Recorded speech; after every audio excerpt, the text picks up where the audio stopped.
What is up, good people? Welcome back to my channel. I'm bringing an update today about the crypto bull. I have waited for it to get a little bit nearer, but there's a lot of news and speculation around the crypto bull, and that is going to be this video. Before we get into it, definitely consider subscribing to stay up to date and ahead of the game on cryptocurrency news, and hit that like button to help spread this information. So, looking at the day, first I gotta let you know it's not financial advice. Anything I say is not financial advice, just giving you my opinion on plays I'm in the market. But looking at the day across the broader crypto market, I mean, we have experienced a little bit of red across the board, and looks like the sale before the crypto bull is what how a subscriber put it, and I thought that was pretty funny. But yeah, exactly, that's exactly what is going on, it seems like, and hopefully we could see a little rally. I'm going to show you why here. Going into an article from the New York Times, we do have prepare yourself for this weekend's crypto bull, and I want to get into this with you and let you know what's going on. If you're new, this may be a good time to get in. I would definitely do your due diligence and research, but let's take a look at this article. This is from the New York Times. You can go check that out at nytimes.com. So, all right, the Super Bowl will feature commercials breaks that embrace the usual jokes and celebrities, plus a whole lot of blockchain. I mean, this has been renamed the crypto bull for a reason, and it is going to be huge in my opinion. I mean, it should introduce a lot of new investors into the space, and that is very, very nice stuff. I mean, let me know what you guys think. Do you guys think that we're going to see a pump tomorrow? Let me know in the comments. I would love to hear your feedback. All right, star athletes and supermodels are promoting crypto companies. Stadiums are taking the companies' names. The government is thinking about regulating them. I mean, that's huge. That is huge. But perhaps the surest sign yet that the cryptocurrency industry has reached the mainstream.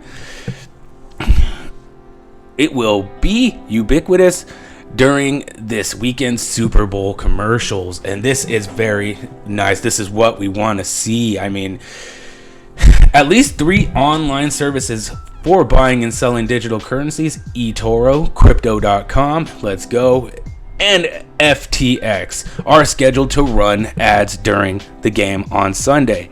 And I'm extremely bullish on CRO. I've been within them for a while, and I've got their card and all that stuff. So I'm really pulling for, or hoping for Crypto.com to pull this one off.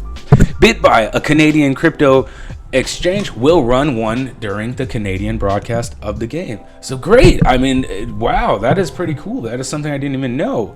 Even non-crypto companies will refer to the industry rise. An NFT, or non-fungible token, the blockchain-based collectible, shows up in the commercial for the zero-carb beer Bud Light Next. Wow.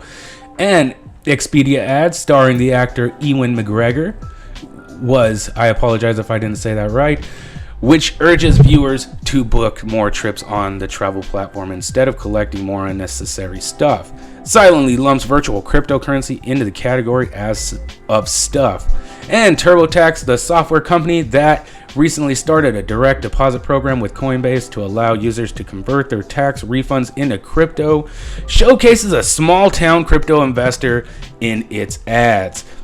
I mean, yes, this is going to be huge. And I don't know if you guys know, but there is actually going to be the Dogecoin Millionaire movie coming out middle of June. So it puts there's going to be a lot of bullish momentum in this project. I mean, or in the crypto space, not a project in particular at the moment. In Reddit forums and on Madison Avenue, the game has been rechristened the crypto bull, and that's why I'm making this video, because I know there's going to be a lot of people wanting to know about this, so that's why I wanted to drop this video. These companies are conveying that we're not this weird little nerdy kid in the corner who's doing sort of shifty stuff, said Beth Egan, an associate professor of advertising at Syracuse University. We are a real company, a real advertiser. We're here to stay. We're mainstream. The Super Bowl remains the single most important event of the advertising calendar, a cultural event that draws a huge audience even as live television loses ground to streaming platforms and mobile entertainment. Yeah, it's still holding strong, and that's great. About 100 million people are expected to watch this year's matchup between the Los Angeles Rams and Cincinnati Bengals. NBC Universal, which is broadcasting the game, has sold out of game time ad spots, is charging up to $7 million for 30 seconds of airtime. Wow, that is absolutely nuts. I mean, wow. Nearly half of the commercials will be from companies like the crypto exchanges that are making their first Super Bowl appearance. One from Hologic, a medical technology company focused on women's health, will show the singer and halftime performer Mary J. Blige getting a checkup. Wallbox's debut ads features a lightning strike survivor overcoming his fear of electricity to use the company's electric vehicle charging technology. So a lot of new technology seems to be making an appearance. Hopefully we get some I'm very intrigued, to say the least. Super Bowl mainstays like Budweiser, Amazon, and avocados from Mexico will always also make an appearance, but some other frequent advertisers in the game are contending with supply chain struggles and pandemic weakened budgets. Several, including Coca-Cola, Hyundai, and Tide, are opting instead to lie low, or to run digital campaigns, or to advertise in regional broadcasts. So I imagine they just are not ready for that kind of volume that would come with that and have opted out. The crypto industry, which struggles with a reputation for being volatile, bad for the environment, and overrun by wealthy tech guys, has tried to demystify itself from the general public, in part by pouring money into marketing. Several ad experts said they had deja vu, noting similarities to the gush of money dedicated to marketing the dot-com boom before more than 20 years ago. The number of crypto companies advertising more than tripled last year, and their spending more than quintupled, according to a sample of 200 companies reviewed by the research firm Media Radar. Wow. The National Football League star Tom Brady signed on a brand ambassador for FTX. Crypto.com paid $700 million to rename the Staples Center Arena in Los Angeles. Celebrities including Spike Lee, Matt Damon, and Neil Patrick Harris appeared in crypto commercials.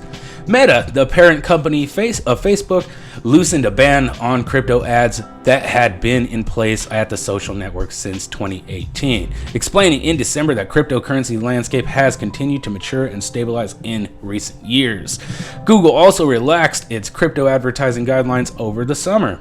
That's a big clue.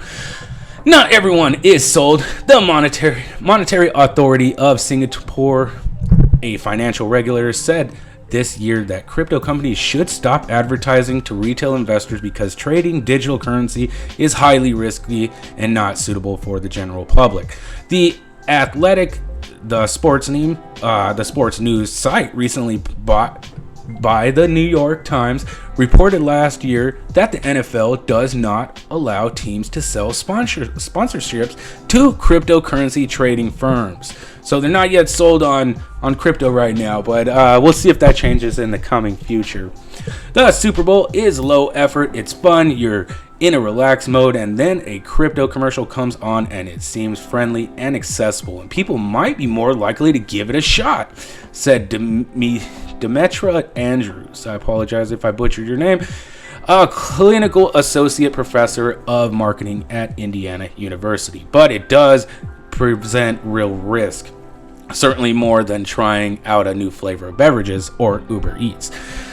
Other technology ads will feature heavily in the Super Bowl, including sports betting ads, Caesars Sportsbook and DraftKings, and ads about the metaverse, Meta, Salesforce, Google, etc. Google has an ad centered on its Pixel 6 camera and diversity in photography.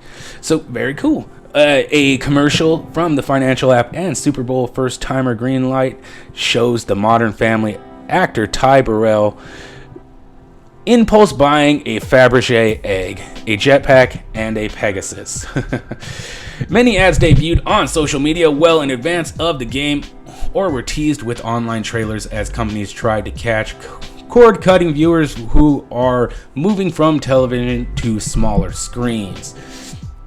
It's rare that somebody is watching the game and doesn't have another device in their hands at the same time, said Stacy Stewart, the U.S. Chief Marketplace Officer at the media agency Worldwide.